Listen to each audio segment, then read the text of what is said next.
even though the Padres, they've won, what, 5 of 8 from the Dodgers so far this season, I think realistic fans don't expect the Padres, this version of the Padres, to compete with that version of the Dodgers.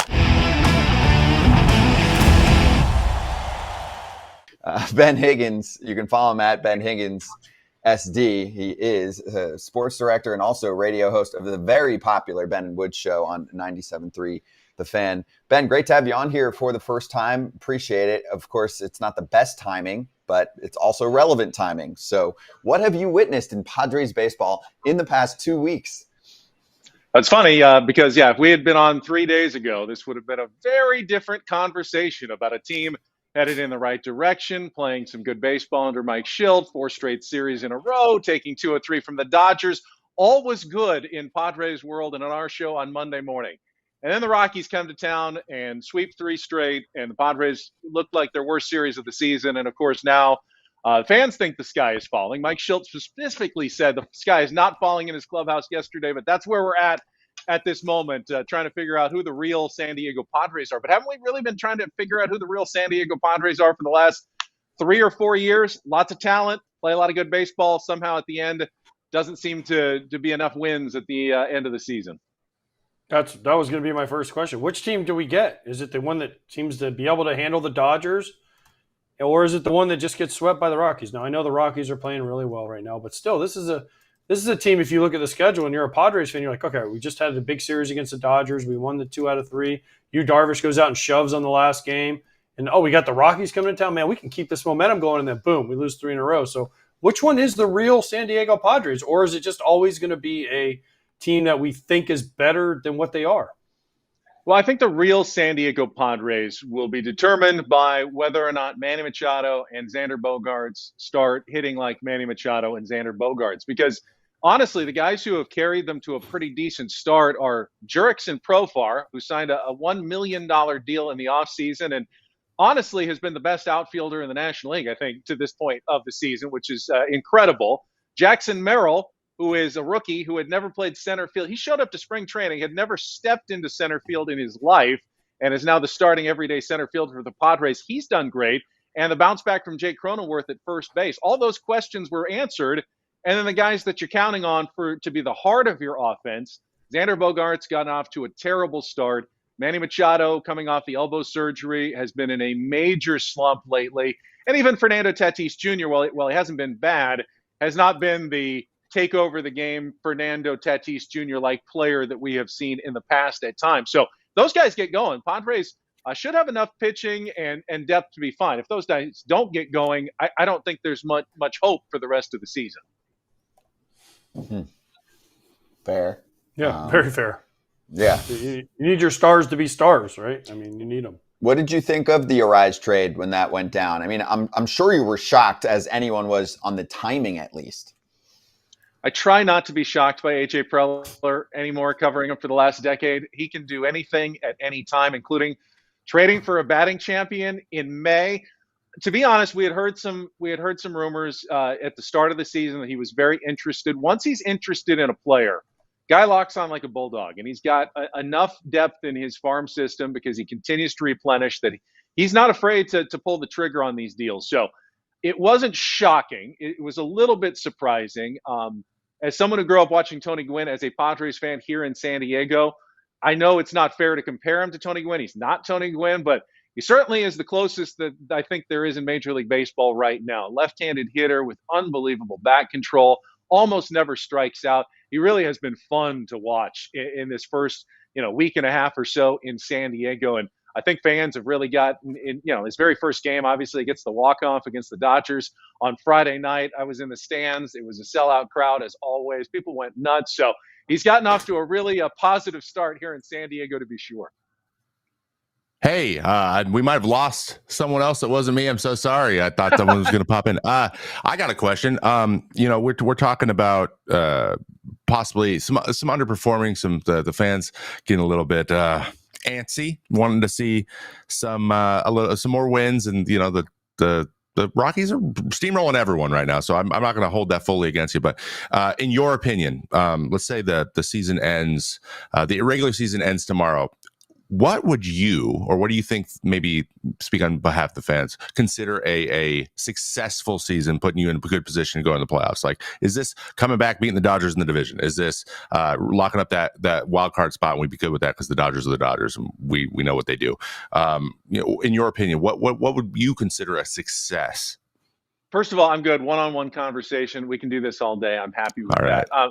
Even though the Padres, they've won, 5 of 8 from the Dodgers so far this season. I think realistic fans don't expect the Padres, this version of the Padres, to compete with that version of the Dodgers for a division title. So it's the wild card that they're looking at. Now, do the Padres have enough depth, enough starting pitching to even be a wild card team at the end of the season?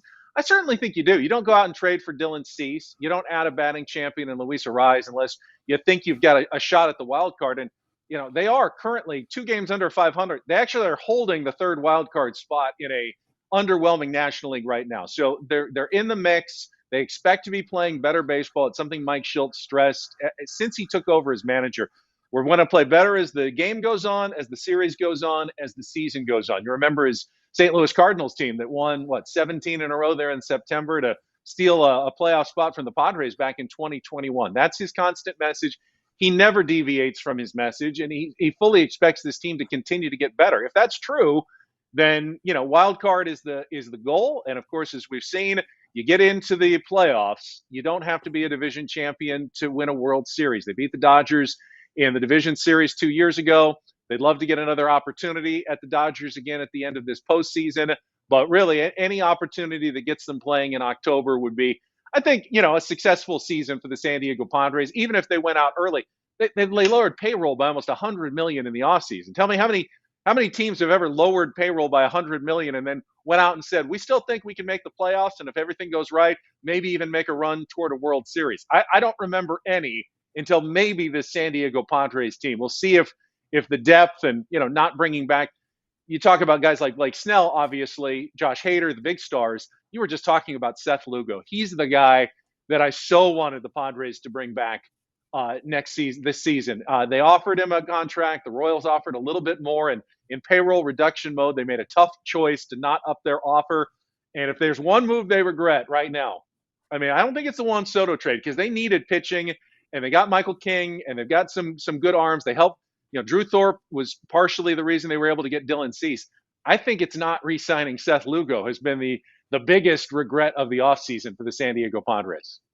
Yeah, it's pretty easy to say, seeing how he's done so far this year. And by the way, the 2021 Shildt Cardinals streak, I believe, began in New York that year, and I believe I was there for that. So we got him right, as we like to say. There's been booing a little bit, and this is a conversation that comes up in baseball every once in a while.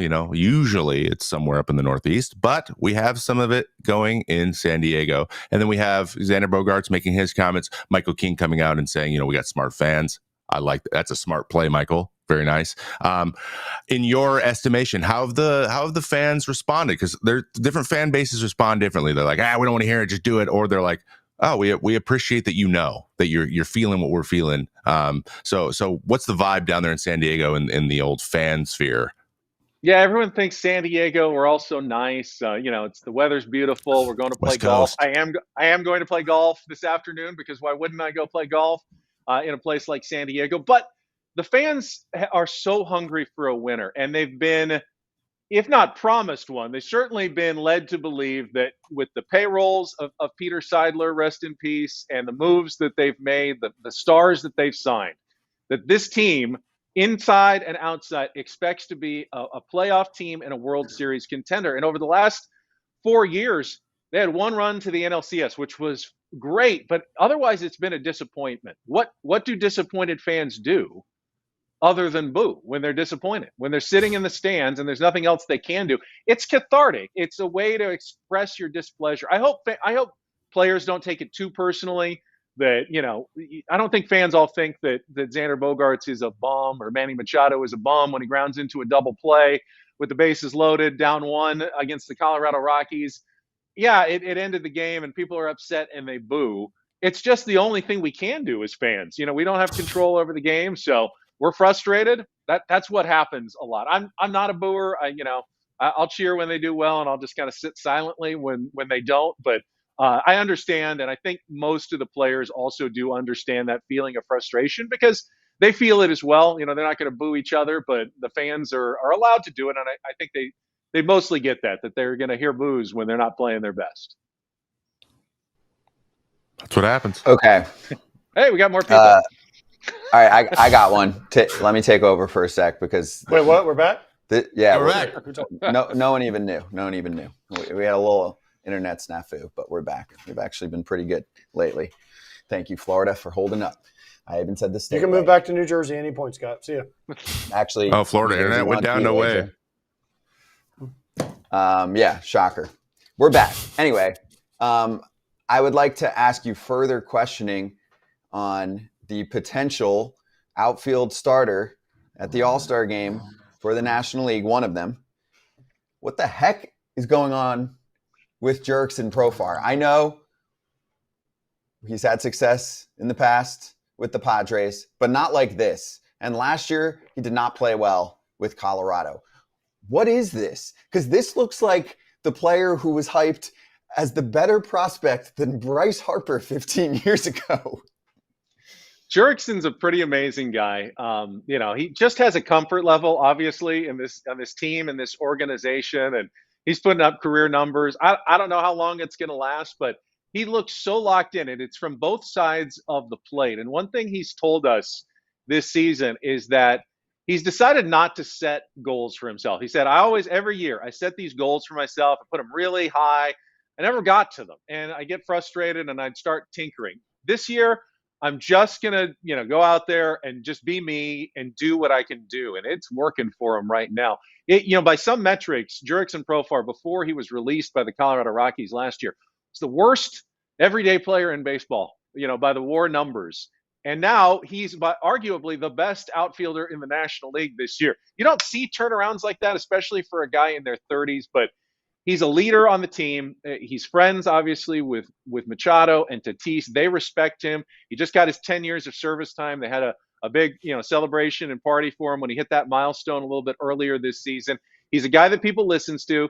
He's got a smile on his face. It's seemingly all the time, but he's also got an edge to him as well. Jurickson's a really competitive guy, and I think that's good for this Padres clubhouse. That leadership did seem to be a little bit of an issue last year. He may not be a name superstar, but Jurickson's absolutely someone who can take a leadership role in a clubhouse. And I'm sure you guys played with some of those guys who weren't necessarily the star player or the guy that the media went to at every game, but behind the scenes, in the clubhouse, they were guys that were respected and looked up to and who were listened to when they did say something. They felt like something needed to be said.